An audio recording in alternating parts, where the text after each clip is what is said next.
Assalamualaikum warahmatullahi wabarakatuh. Kami dari kelompok 1 ingin mempresentasikan perilaku organisasi yang berjudul komunikasi.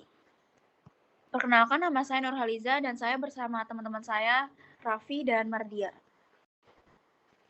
Tujuan presentasi di sini menjelaskan pengertian dan unsur komunikasi, menguraikan proses komunikasi, mengidentifikasi arah komunikasi, memahami jenis komunikasi personal dan organisasi, menjelaskan saluran komunikasi organisasi, memahami komunikasi persuasif, mengidentifikasi hambatan komunikasi, serta menyajikan contoh dan kasus terbaru. Di sini ada pengertian komunikasi adalah proses penyampaian atau pengiriman dan penerimaan pesan untuk menciptakan pemahaman yang sama antar individu atau unit dalam organisasi.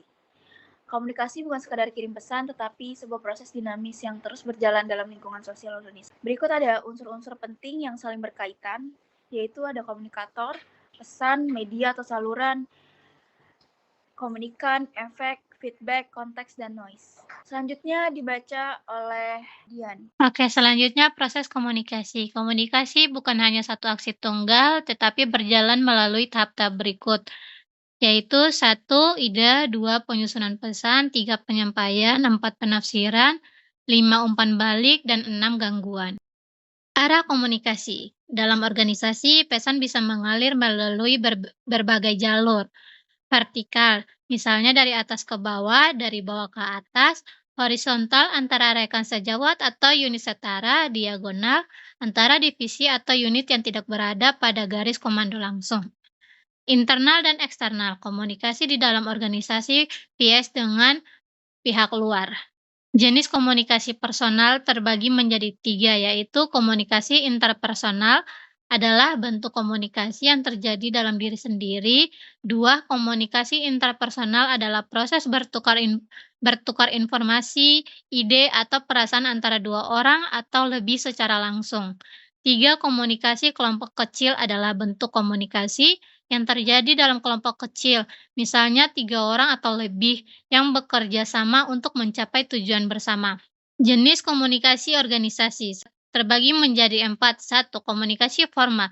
Komunikasi formal komunikasi yang berlangsung melalui jalur resmi organisasi dan mengikuti struktur atau hierarki yang ditetapkan.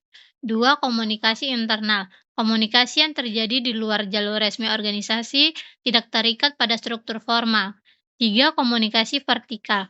Komunikasi yang berjalan dari atas ke bawah atau dari bawah ke atas dalam struktur organisasi.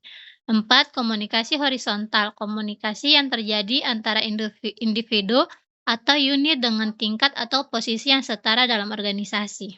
Saluran komunikasi dalam organisasi. Berbagai saluran komunikasi yang biasa dipakai dalam organisasi terbagi menjadi 3, yaitu formal, informal, dan digital. Selanjutnya dilanjutkan oleh Raffi. Komunikasi persuasif dan tujuannya. Komunikasi persuasif adalah cara menyampaikan pesan dengan tujuan mempengaruhi sikap, pendapat, atau tindakan pihak lain.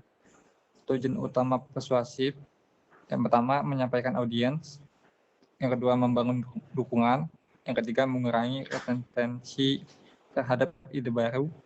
Selanjutnya, hambatan komunikasi efektif. Dalam praktiknya, komunikasi sering terganggu oleh beberapa hal berikut. Yang pertama, resepsi yang berbeda. Yang kedua, kelebihan informasi. Yang ketiga, emosi. Yang keempat, bahasa. Yang kelima, kesulitan berkomunikasi. Selanjutnya, contoh dan kasus komunikasi. Yang pertama, krisis komunikasi dalam kebocoran data. Contohnya, perusahaan harus memberi penjelasan yang transparan dan cepat agar publik memahami langkah perbaikan yang diambil. Yang kedua, komunikasi pemasaran digital. Contohnya, kampanye di media sosial seperti TikTok Shop menggunakan pesan yang disesuaikan dengan target audiens untuk meningkatkan engagement. Yang ketiga, miskomunikasi vertikal di perusahaan. Contohnya, ketika strategi tidak dijelaskan secara rinci ke semua level, tujuan organisasi tidak sinkron. Selanjutnya, strategi meningkatkan komunikasi. Strategi yang dapat membantu memperbaiki alur komunikasi. Yang pertama, mendorong 2 arah komunikasi. Selanjutnya, menyusun prosedur komunikasi yang jelas. Memilih media komunikasi yang sesuai. memberi pelatihan keterampilan komunikasi, mengurangi gangguan yang bisa membuat pesan tidak jelas. Contoh strateginya, mengadakan sesi pelatihan komunikasi efektif untuk seluruh tim sehingga semua pesan tersampaikan dengan jelas. Kesimpulannya, komunikasi merupakan bagian yang sangat penting dalam setiap organisasi karena menjadi sarana utama untuk menyampaikan informasi, gagasan, instruksi antar anggota sehingga tercapai pemahaman bersama.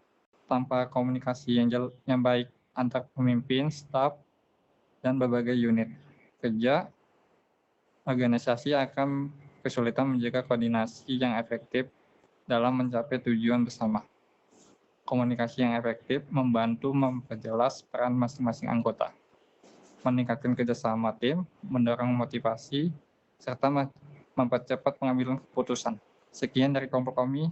Wassalamualaikum warahmatullahi wabarakatuh.